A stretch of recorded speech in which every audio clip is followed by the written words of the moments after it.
Hey guys, in today's video I want to show you some new cookie cutters I have coming out in collaboration with Shabby Design. So let's just jump right into it, shall we? I'll start by showing you how I make the flour sack, and for most of these cookies I'm going to be using a wet on wet color blocking technique. And so what I will do is I'm going to actually outline the cookie with piping consistency, and then I'm also going to outline the section that I want to be a darker color. And then I'm going to fill in the center with a white flood consistency icing. And I'm going to do that as quickly as possible because I don't want it to crust over. And then immediately I'm going to go in with a gray icing on the outside.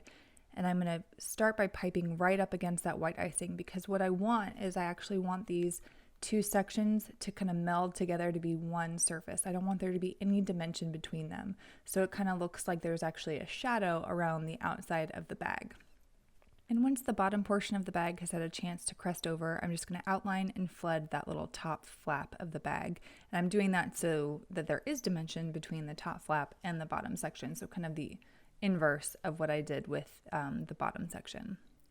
And once both sections have had a chance to dry completely, this is like for over an hour, I'm actually going to go in and add some piping details. So I outline the entire bag with gray piping consistency icing, and then I'm adding some folds and creases with the white and the gray icing. I've also used my projector to project the image that I want to actually trace with my icing. I traced it first with a food marker, but then I'm going back over it with the icing. The only reason I'm doing that is because it's really hard to watch somebody use a projector when it's being filmed, so I just traced it first with a marker. You do not have to do that. You can just go right in with your icing. I'm using a piping consistency blue icing so that it's easy to write and my letters aren't flowing together. The next cookie I'm going to show you is this pitcher of baking tools. So the first thing I'm going to do is, like with all my cookies, I'm going to outline it first with a piping consistency icing. So this is a gray piping consistency icing. I'm going to use that to pipe the entire shape, as well as mark out the outline of where I want the shadow versus the white center part of this pitcher to be, similar to what I did with the flour bag. I'm also going to pipe a little bit of gray flood consistency icing at the top portion of that pitcher so that it's the inside of the pitcher. And then I'm going to go in with the white first, and again moving quickly so that it doesn't have a chance to crust over. And then I'm going to go in with the gray immediately so that they can flood together and just be one smooth surface. As I move on to the rest of this pitcher with baking tools, just keep in mind that I did things a little bit out of order, and you should do what I say and not what I do. So what I should have done first was actually outline the entire pitcher with gray piping consistency icing and then let that dry. I didn't do that. What I did first was actually pipe my baking tools first. So I outlined portions of the rolling pin with brown piping consistency icing and then flooded them with brown flood consistency icing. And that is going to make things a little bit awkward right up by the top of that pitcher. But it's okay, I will fix it, but just do what I say, not what I do. Similarly, for the spatula, I piped the handle with brown piping consistency icing and then flooded it with the brown flood. For the bow, I'm piping the bow in sections as well so that it has a little bit more dimension. So I'm outlining and flooding with the same icing because this icing is a little bit thicker than my normal flood consistency icing. It's about 20 to almost 30-second consistency icing, and that's so I don't get divots or craters in my icing as it dries. Because there are so many small sections of this cookie, of this decoration, I'm working kind of sporadically. It looks like I'm working a little bit haphazardly. I'm outlining and flooding different sections of the baking tools or the bow. And that's just because I want each section to crust over for about 2 to 5 minutes before I pipe something either onto or next to it. So you'll see me working, kind of skipping between either the spatula, the whisk, the bow, back and forth, because I want each section to be kind of dry before I pipe on top of it. And when I make bows in this method, I like to work from the bottom up. So I did the bottom ribbon portion first, and then I'm piping the actual bow kind of on top of it. So it looks like there's a little bit more height and dimension.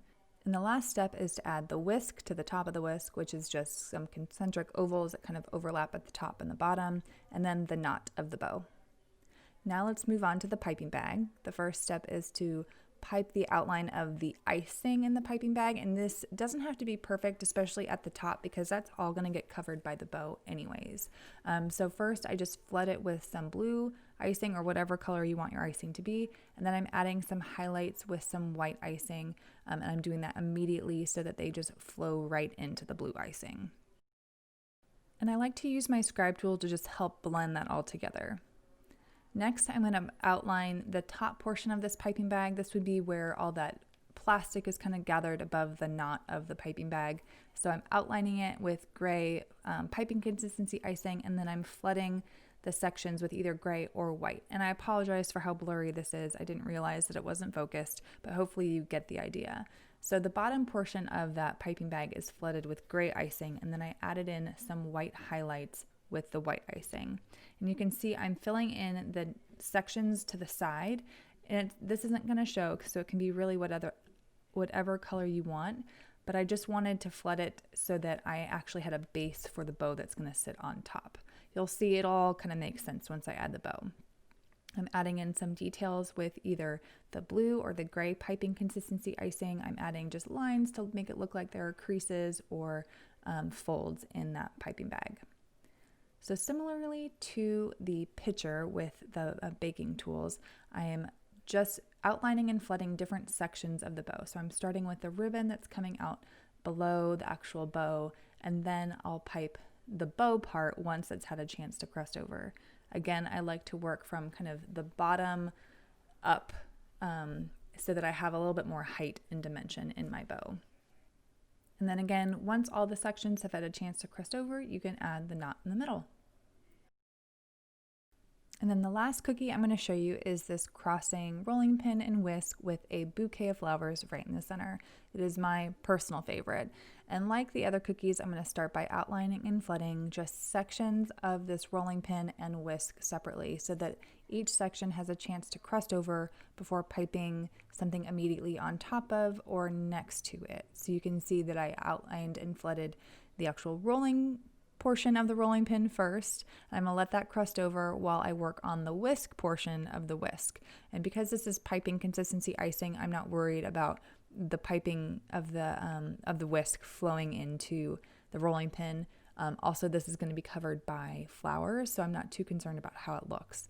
So once that rolling pin is crusted over, I'm going to add in the handles, and then I can actually add in the handle of the whisk.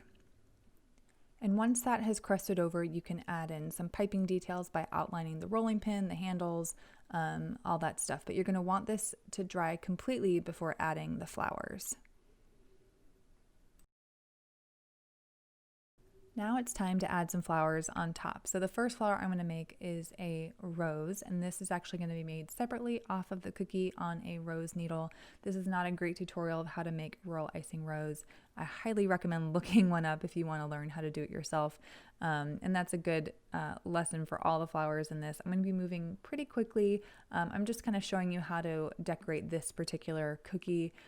So this might not be a great tutorial on how to make flowers. I will do that separately if that's something that you want, because I do make a lot of flowers on cookies. It's one of my totally favorite techniques, but this is probably not a great learning video for that.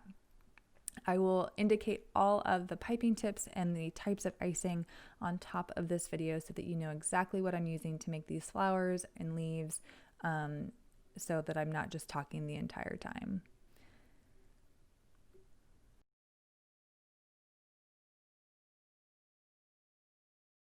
One tip I do give people when they are creating anything with flowers is don't make it symmetrical. I know it looks like it's kind of symmetrical because I have 2 white and 2 red, but I'm kind of placing things at different angles and they aren't totally even. Nothing in nature is completely even, so I highly recommend just putting things kind of haphazardly, maybe making things in a group of, odd numbers, so 3 or 5. If you just put 2 or 4 things together or flowers together, it doesn't look totally natural, which is why I always like to do an odd number of flowers.